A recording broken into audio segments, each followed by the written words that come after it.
Hello, my name is Sylvia. I'm astronumerologist and psychic medium, and today I will be talking about energies of number 7. So, in secret geometry, number 7 is represented by heptagon, but in the outer world, we don't really have a number 7 shape in a regular number 7 shape in a tangible form. This brings spirit, our relationship with our spirit, and spirit of another, because number 7 is in the outer world in the form of vibrations.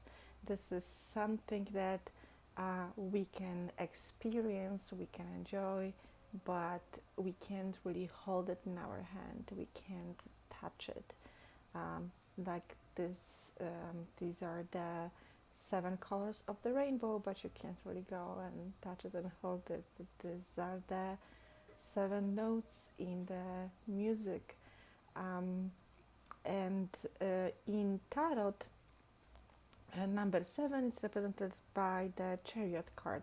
That's actually Cancer card. Libra's card is Libra because in astrology, house number 7 is ruled by Libra and Venus in Western astrology. So Libra's card is Justice.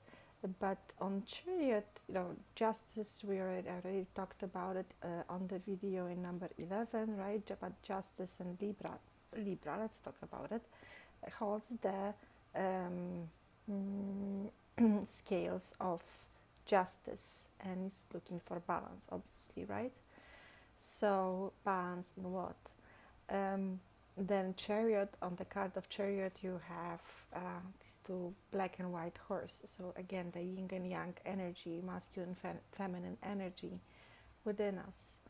And number 7, house number 7 is basically relationships house. It's a relationship with another. It's like the numbers from 1 to 6. It's like forming this balanced, beautiful person, and then this person goes out to the world and is about contact and relationship with another. But within us is also a connection with spirit. That's why number 7, it's really called the seeker number, and a very high spiritual number, because of the seeking and the intellectual energy, super analytical, highly analytical, and needing the depth. Number 7 may really just have problems with trust and relationships at points. So people with number 7, they need a lot of time alone. So in relationships it may seem weird sometimes, what may bring a lot of lack of trust, and then they don't trust others. The energy always goes in a loop, one way or another in different aspects, but lack of trust is lack of trust. So in astrology, number 7, in the Indian astrology, number 7 is represented by Neptune, but because Neptune was discovered really not that long ago, before that was Ketu. And Ketu is the south node, so it's very spiritual, but also karmic point. It's not a planet, it's a point. So it brings that what we mastered in our past lives, what we feel good with, what part of life was good in the past lives, right? But the soul needs to grow.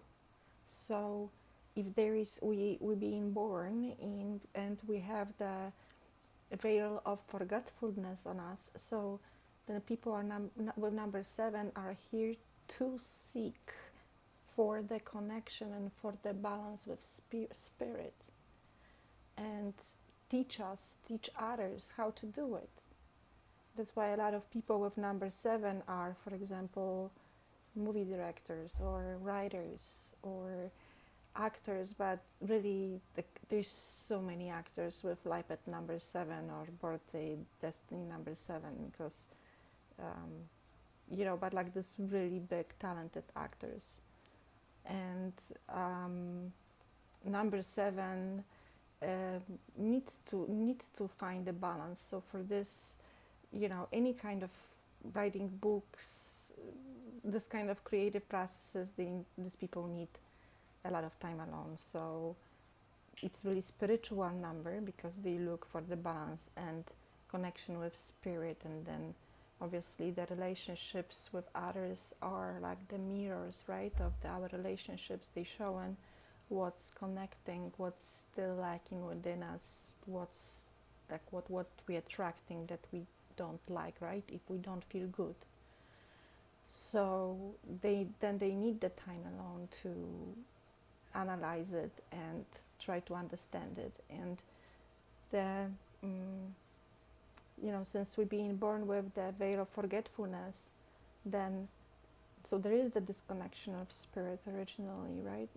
Maybe not originally, because as children we are really connected, but then we form the programming, the conditioning, and the disconnection with spirit starts in our life here on earth. So then they start searching, and they either go the analytical and the very intellectual way, and they just like great researchers, great really big scientists. I think Stephen Hawking had life at number 7. So that was everything connected in him, right? The cosmic and spirituality and writing, teaching, and the time alone as well. Because people with number 7, like that's why they I think may have the problems with relationships, because it's like they want to be in a relationship, but they also don't need to be. Like they also like to be alone, and because they read a lot, they research a lot, they just contemplate a lot, and they really don't need to be with anyone. So that's really what they come in here to do, and that's what's the Libra house represents, the relationship with another.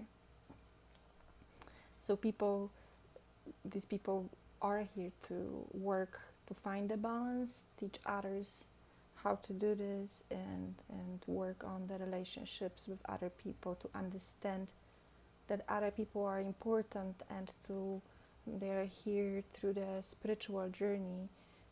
They are here to see themselves in other people as well, that we all connected, that we're here to do different things, but we are here for the same, because we all want to remember who we are, and that we originated from the same thing, and it's all within us. So number 7, it's to dig in and find out everything about themselves, balance it out, balance relationships with other people, and teach others how to do this. And the trust really maybe the only issue. That's why they seem to be distant, right? Since they want and they need so much time alone, they may seem closed with time. So really people with number 7 need to open up to themselves and then to others, because otherwise the depression can come through the longer you're disconnected with spirit and seeking and can't find it, right, then depression, all kinds of addictions, all this kind of stuff can come. So you're here just to find your relationship, to form good relationship with your spirit, basically, because these people are such a deep thinkers, and they really will not even feel good in any kind of relationships that's not deep, like on an intellectual level. But really, they either go in the intellectual level or in the very spiritual level, not really religious, but the spiritual, because that's not the same. Yes, so I think this would be it about number 7. Maybe only this, that since Venus represents Libra, house number 7, rules house 7, the superficiality can be a problem at in the first part of life, and that would be it. So thank you very much for listening, and I will see you at the video about number 8. Thank you.